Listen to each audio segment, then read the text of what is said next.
আজকে আমি ঘুরতে এসেছি মানিকগঞ্জ জেলার ঠাকুরিয়া উপজেলায় অবস্থিত বিখ্যাত বালিয়াটি জমিদার বাড়িতে। আজকে আমি এই জমিদার বাড়িটির প্রতিটি কোণা ঘুরে ঘুরে দেখব এবং জানব এর ইতিহাস।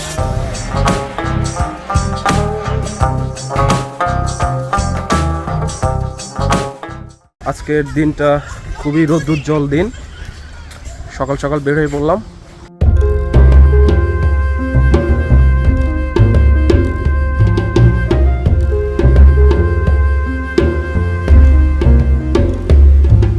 এখন আমি আছি একদম সাটুরিয়া বাজারে।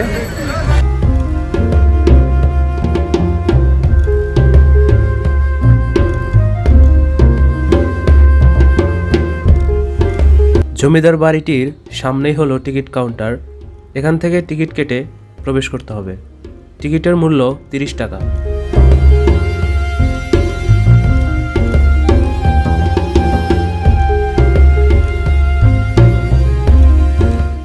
বালিয়াটি জমিদার বাড়ির প্রধান আকর্ষণ হলো এর সম্মুখভাগে অবস্থিত এই বিশাল আকারের থামগুলো।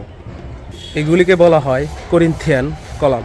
প্রাচীন গ্রিস এবং রোমে এই ধরনের নির্মাণ শৈলী ব্যবহার করা হতো।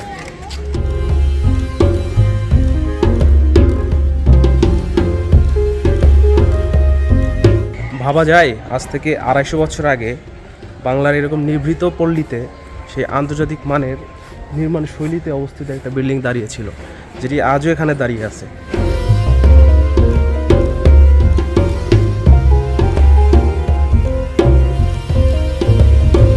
আমি এখানে কাজ করছি, এটি আজ থেকে 200 বছর আগে নির্মিত লোহার শিল্পী, যেটি এখনও এখানে সেই অক্ষত অবস্থায় রয়ে গেছে, যেটি এই জমিদার বাড়ির ইতিহাস ধরে রেখেছে।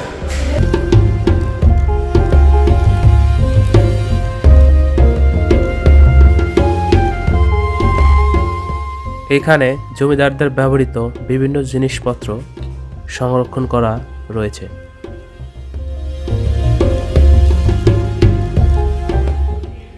এখানে বাতি এবং হারিকেন দেখতে পাচ্ছি।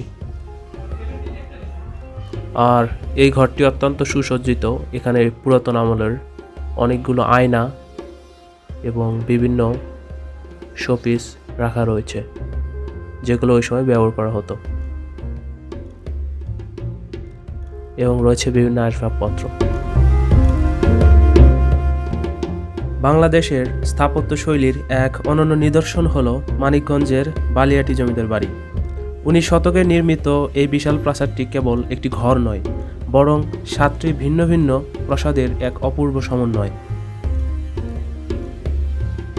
বালিয়াটি জমিদার বংশের প্রতিষ্ঠাতা ছিলেন গোবিন্দরাম সাহা। তিনি ছিলেন একজন ধনাঢ্য লবণ ব্যবসায়ী। তার উত্তরসূরিরা পরবর্তীতে এই বিশাল সাম্রাজ্য ও প্রাসাদসমূহ নির্মাণ করেন। মূলত 19 শতকের মাঝামাঝি সময়ে এই প্রাসাদের বিভিন্ন অংশ নির্মিত হয়। এই জমিদাররা তাদের দানশীলতা এবং শিক্ষার প্রসারে ভূমিকার জন্য সুপরিচিত ছিলেন। বালিয়াটি প্রাসাদের সবচেয়ে আকর্ষণীয় দিক হল এর স্থাপত্য। এটি প্রায় 20 একর জমির উপর প্রতিষ্ঠিত। এখানে ছোট বড় মিলিয়ে মোট 7টি প্রাসাদ বা ব্লক রয়েছে, যার মধ্যে বর্তমানে 4টি বেশ সুসংরক্ষিত। প্রাসাদের প্রধান ফটকে 2টি বিশালাকার পাথরের সিংহের মূর্তি রয়েছে, যা জমিদারদের আভিজাত্য প্রকাশ করে। প্রাসাদের ভিতরে অত্যন্ত কারুকার্যমণ্ডিত স্তম্ভ, রঙিন কাচ এবং গ্রিক স্থাপত্যর প্রভাব স্পষ্ট দেখা যায়। প্রাসাদটির পিছনে রয়েছে একটি বিশাল দিঘি বা পুকুর। এই পুকুরের চারপাশ ঘিরে রয়েছে সুন্দর শান বাঁধানো ঘাট। জমিদার বাড়ির অন্দরমহলের নারীদের স্নান এবং ব্যবহারের জন্য এই এলাকাটি অত্যন্ত সুরক্ষিত ছিল। এছাড়া প্রাসাদের ভিতরে রয়েছে প্রচুর কক্ষ, যা তৎকালীন জীবনযাত্রার বিলাসিতার প্রমাণ দেয়। 1987 সালে বাংলাদেশ প্রত্নতত্ত্ব অধিদপ্তর এই প্রাসাদটিকে সংরক্ষিত পুরাকীর্তি হিসাবে ঘোষণা করে। বর্তমানে এটি একটি জাদুঘর হিসাবে ব্যবহৃত হচ্ছে।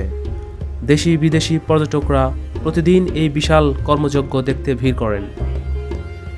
সময়ের বিবর্তনে জমিদার প্রথা বিলুপ্ত হয়েছে ঠিকই, কিন্তু বালিয়াটি জমিদার বাড়ির দেওয়ালগুলো আজও সেই জৌলুস আর ইতিহাসের কথা বলে। আপনি যদি বাংলার প্রাচীন স্থাপত্য এবং ইতিহাসের অনুরাগী হন, তবে বালিয়াটি জমিদার বাড়ি আপনার তালিকায় অবশ্যই থাকা উচিত।